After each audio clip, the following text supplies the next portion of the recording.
পেরেছে, তখন তার সাথে সম্পর্ক হবে রুহে ইনসানিয়াতের কোরআন। আর সেই রুহে ইনসানিয়াতের কথা বলে রব রূপে আমাকে আপনাকে চালাবে।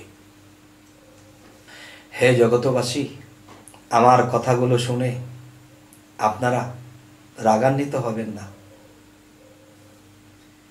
আমি যখন সূর্যের সামনে দাঁড়িয়েছি তখন আমার ছায়াটা দেখা যায়। ছায়া আছে বলেই তো আমার দেহ আছে, আর দেহ আছে বলেই তো আমার রূপে ইনসানিয়াত আছে।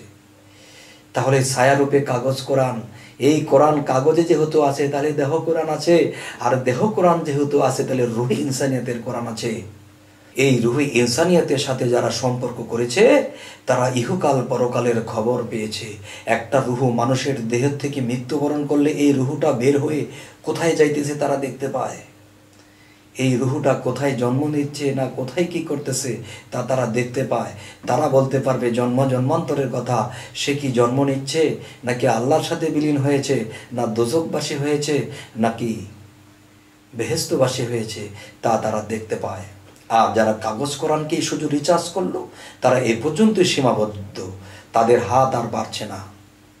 হে জগতবাসী, আমি আপনাদের কাছে এই কথাগুলো বলেছি, আপনারা কেউ রাগান্বিত হবেন না। আমার কথাটি ভক্তিপূর্ণ সালামের সাথে নেবেন, কেননা এই কথাগুলো কেটে দেবে এমন কোনো সাধু পুরুষ নেই, এই কথাগুলো কেটে দেবে এমন কোনো বৈষ্ণব নেই, এই পৃথিবীতে এমন কোনো আউলিয়া নেই যে এই কথাগুলো কেটে দেবে, বরঞ্চ মেনে নেবে। কারণ আমার এই কথাগুলো এই কাগজ কোরআন থেকে নয় শুধু, সেটা রুহে ইনসানিয়াতের কথা কিছু এখানে আছে, আর সেখান থেকে বলা হয়েছে।